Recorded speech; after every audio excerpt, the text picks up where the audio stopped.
Hello again, YouTube. My name is Bree, and in today's video, I just thought I would do a quick little video to show kind of how I made these little goodies. Normally, I don't think I'd do something like this. It's a heads up, I don't actually have any speed paint footage or anything like that, but this is like the first actual merch I've made, so it's kind of exciting. Just a heads up, these are for Dragon Con, and Dragon Con is next weekend, so if anyone's going to be there and has interest in little goodies for me, let me know and I'll try to figure something out. So I made these two items. The first is a ribbon. The ribbons are to put on badges so you can wear them around, and I wanted to do something fandom based for the ribbon. I should stop moving them while I'm talking. So this is based on Dungeon Crawler Carl. And then for the sticker itself, I wanted to do something more original, but also themed towards Dragon Con. So I have a dragon lady since I wasn't comfortable just making a dragon. And I wanted to include purple and gold because those are the colors for the convention, which conveniently I realize is also this, but that's unrelated. So this is just going to be a really quick glimpse of how I went through the steps to make these. Just, I don't know, something a little different.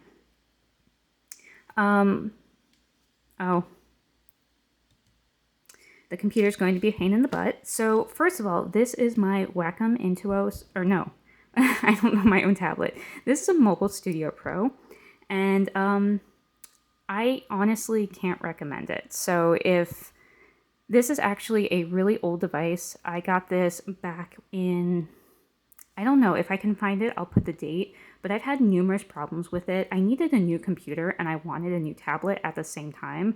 So I went for this, and I needed it to be a Windows computer so I could also work with it. And it's just had a lot of problems. I've had to send it in for repairs. Like within a month it stopped working, and it gets really hot and overheats and then becomes unresponsive. So I just wanted to put that out there as something I don't recommend going into this. It's just what I have, so when I do digital work, I try to use it. I don't do a lot of digital work, period, so there's that.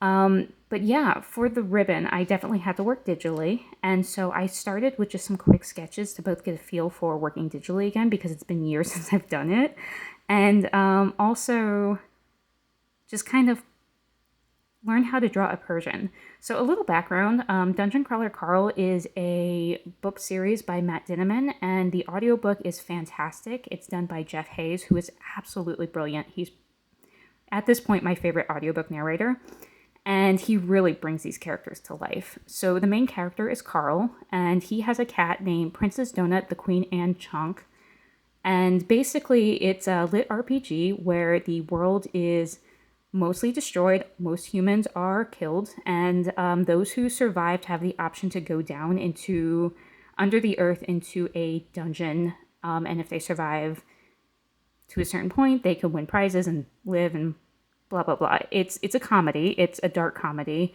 and I found it at a time where things were a little hard at work and I've been stressed out, and it was just such a joy to read.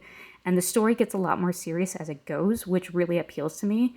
But this cat I am absolutely obsessed with. And the apocalypse is televised, and Princess Donut has basically two names for her fan club. Officially, if you ask her, it's the Princess Posse. And if you ask Carl, it's the Donut Holes. And I decided to go with the Princess Posse. So Matt and Jeff will both be at the convention, so I just went all in on this one and decided to theme my ribbon around that. So yeah, here's my the first three sketches were just, like I said, warming up and trying to get a feel for drawing Persian cats. And then when I looked at the ribbon format and realized exactly how narrow the image had to be, not tall, yeah, I decided to go with something like this, but shrink it down a bit. I really like this derpy looking cat, but I didn't think that was quite fair. So I went with something a little tougher looking. She does have her tiara.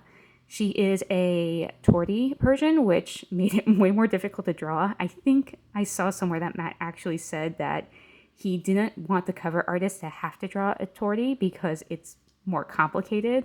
And I agree. I'm also not really used to line work or ink work, so it was tricky for me. At this point, I blew it up because I decided to proceed with this sketch. And I originally was going to do vector. And I think I spent 3 or 4 hours just trying to figure out how vector works before I like shut down and ended up just inking it here. So this was the first round of it. But when I looked at a much smaller image, I realized that like the shape of the eyes did not read well and it would just cause more confusion. And also she looked surprised. So I ended up editing it down and making it a little simpler. I don't like it quite as much, but on the smaller scale, I think it reads a little better. And you could see my ink work is a little sloppy. It's not something I'm great at, but I kept just telling myself it was going to be this big. And I needed to stop redoing every line. I don't work digitally. I don't work in black and white, and I struggled a lot. But ultimately, I did bring it into Inkscape. I did convert it and practice like editing it in here even after this point. So I did have the SVG file, but luckily the company I ended up going with, the lighting is really bad today, and I can't do direct lamplight or everything's too reflective. But yeah, I think it came out good. I used Ribbons Galore and they allowed the PNG upload, so that made it easier. I'm not sponsored by anyone. I just, timing-wise, price-wise, and the recommendations I saw for Dragon Con, this was a good option. And not having to have an SVG was great. So I look forward to repping Princess Donut at the convention. And that's all I have for that one. Inkscape is free. Krita is the other tool I use, which is also free. So yeah. For the next item, I started also digitally, and I made it about this far before I completely like shut down. This, like I said, this tablet does heat up and then it becomes unresponsive, and it's also really warm to work with. So like if I had it on my lap, it was starting to burn me, and things are a little wonky, and I know I could adjust things digitally, but I'm not as good with that because I'm not as familiar, and then I was just getting frustrated. So I got this far and decided to start working traditionally because I'm just more comfortable with pencil and paper. So this pose was referenced based off of that mermaid reference pack. I'm not going to remember the studio name right now, but I'll put it up here somewhere. I think I pointed off screen, but I have no judgment, like no idea where I am on the screen right now. I'm also recording on my camera's audio, so I'm not sure how it's coming out. Hopefully it's okay. But yeah, so I had the paper where I had sketched it, and I think it got stuck to some of the other paperwork I had on my desk that was pending being shredded, and now it's not here. So I think I accidentally shredded her, but luckily I took a photo. I always like to take a photo of something I'm working on, because if something I want to keep, I'm afraid I'm going to mess it up somehow, spill something on it. So I had a photo to use if I had to reprint it and try again. So yeah, it was here I kind of fixed the wonkiness of the face and did the details of the clothes.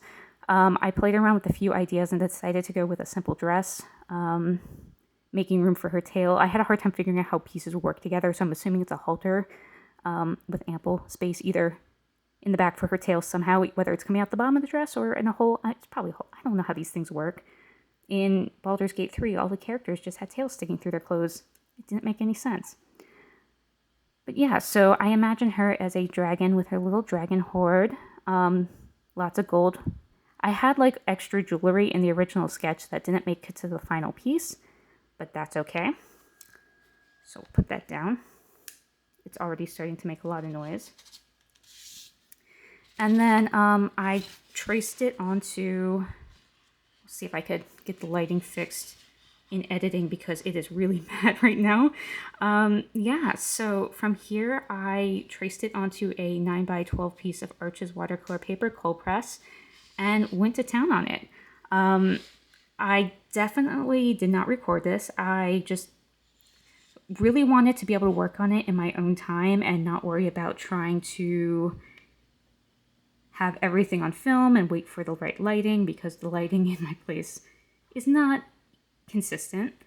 So yeah, I definitely wanted to keep, like I said, purple and gold. So the outside of the wings, the tail, Her horns are purple. The dress I decided to go with black and gold because I didn't want it to compete with anything else. And then the wings are incredibly pink, which was not my original intention. But the day I spent so much time working on the face, and I think because when I work on her on my lap, I was viewing it at this angle. And so the feet and the legs got so much attention. I had so much fun painting this. And then obviously the face, that by the time I got to the rest of it, I was running out of time and realizing if I didn't finish this quickly, I would not have stickers in time for the convention. So I kind of rushed, and the lighting that day was atrocious. We'd had a lot of storms recently, so the lighting was just really bad, and I had to use the overhead light, which is very warm. So I did not realize that her wings were going to be bubblegum pink until I actually saw it on a completely different day and went, well, that happened. But honestly, I don't mind. So a couple things were rushed. I wish I'd spent a little bit more time on planning and execution, but I'm actually really happy with this for what it is. Yeah, something bigger, something a little bit more intricate, something a little bit more planned out for me. So then I went to scan this in and realized another issue I had was my scanner, apparently, I haven't used it in a long time, did not get any driver updates after Windows 8. So that was a problem. And no matter what I did, I tried a few different things to make it work, and it just would not be read by my computer. So I used my husband's scanner, which is just a normal printer scanner attachment, and it wiped out basically anywhere that the color was lighter, it read it as white. It couldn't see fainter colors, no matter how I did the settings.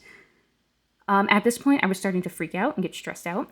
So I just scanned it and then went into, on my other computer, I don't have it here, with GIMP, with my mouse, because I didn't even want to use the tablet at this point. I was pretty frustrated. And just sprayed in some faint color anywhere that didn't have color in the picture, and then cleaned up a few areas that needed cleaning up, like this little smudge we have around this table leg, cleaned out the background, and prepped her for a sticker. So I tried to do a couple test prints to see what she would look like at this scale, and realized that the printer is also broken. It will, no matter what we do, only print in black and white, and really poor quality. So we changed out all the ink. I don't know, technology and I not getting along. This is why I switched to traditional painting a very long time ago. I did amp up the saturation, partially intentionally, but I didn't realize quite how different it was because it's hard. I'm not used to working between a monitor and paper and trying to get a color match, but I did want her to pop a little bit more. So I upped the some of the dark colors and the saturation just to make it stand out more on the smaller scale. After that, I decided to use, once again, not sponsored, sticker app, and it was really just because the price was good and it was really easy to use the tool. So I was able to easily upload this image, and it made the outline for me. I was able to shrink it so it wasn't as big and pick the scale, and they got it to me really quickly. So that was pretty awesome. And then I went and put my little name on the back of every one, which was a long process that I did not anticipate. So I am very excited to hide some of these at the convention and hand them out and share little art with people. So yeah. Once again, if you're going to be there and you'd like one of these, let me know and I will see what I can do. But otherwise, thank you for watching. I will be gone I'll be unavailable next week, and the weekend after I'll be at the con, so I won't have a video for a few weeks yet. And then I think I have a lot of appointments back to back for the few weeks after, so it's going to be a busy time. In the meantime, take care of yourselves, and I hope to talk to you in the future. Bye.